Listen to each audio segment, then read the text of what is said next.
28th June 1914, a 19-year-old student at a school assassinates the Austro-Hungarian prince. And this one incident triggered the war, a war that lasted 4 years, in which more than 20 million people lost their lives. A war in which several ancient empires came to an end. Today we know of this war as World War I. Because of this one single event, World War I broke across the world. Let's understand World War I.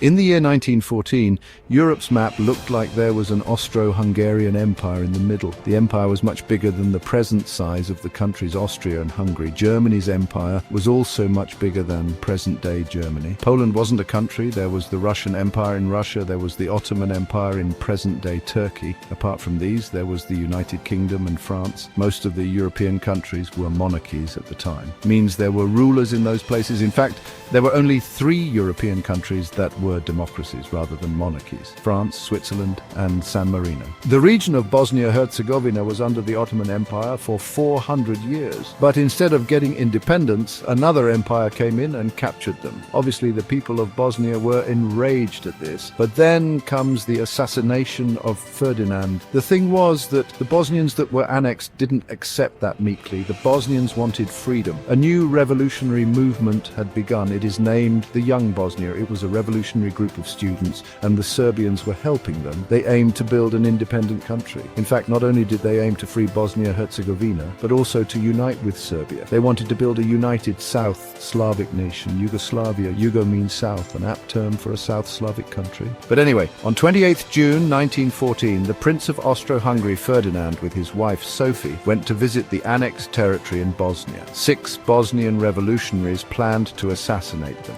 Around 10 in the morning, a revolutionary named Gavrilo threw a bomb near Ferdinand's car. But the bomb bounced on the car and blew up in a side street, injuring 20 people. Ferdinand escaped that. The meeting he was headed to was then cancelled because of the shock, and tells the Bosnian mayor that they decided to cancel the program and go to the hospital to meet the injured people. On the way to the hospital, their car takes a wrong turn mistakenly. When they tried to get back to the correct route, they realized that actually they were a mere 5 feet away from a revolutionary, a 19-year-old school student, Gavrilo Princip. I talked about him at the beginning of the video. This was the person to shoot at Ferdinand and his wife Sophie, and so assassinated the Prince of the Austro-Hungarian Empire. Gavrilo Princip was arrested immediately, but he was 2 months short of 20 years, and so, according to the law, he couldn't be given the death sentence. Gavrilo was sentenced to 20 years in jail for this assassination. During the trial, he said that he was a Yugoslav nationalist. He aimed to unite the Yugoslavs, but it didn't matter to him which state would Yugoslav be a part of. He wanted that Bosnia should be free from Austria.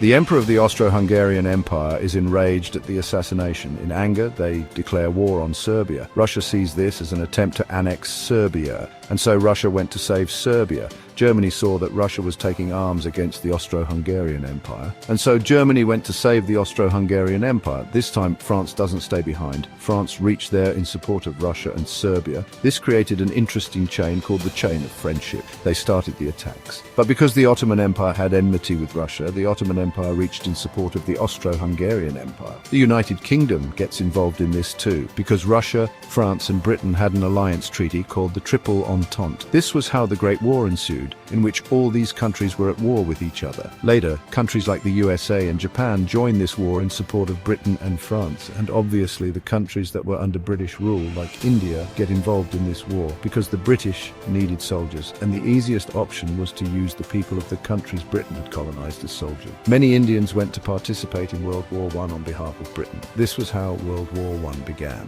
But a pertinent question arises here. Why were all these countries so eager to go on a war against each other? It's said that there were 4 main reasons for it: nationalism, imperialism, militarism, alliances. Here, nationalism means the belief that their country is the best in the world, and to have an aggressive attitude against other countries. The kings and emperors took advantage of nationalism among people, and they took advantage by declaring war for imperialism. The kings and emperors annexed other countries for their pride, to gain power by comparing the sizes of their empires and to exploit the resources. forces in those areas. A famous capitalist of the time, Henry Ford, the founder of the Ford Company, gave a famous statement on war and capitalism. Do you want to know the cause of war? It is capitalism, greed, the dirty hunger for dollars. Take away the capitalist and you will sweep war from the earth. Imperialism wasn't possible without militarism. The countries had to spend a lot of money on their military so that they could invade more countries simply by brute force. The Royal Navy of the British was the largest navy in the world then. With its help, Britain could run their large imperialistic empire. The six great powers of the time, Britain, France, Germany, Austria-Hungary,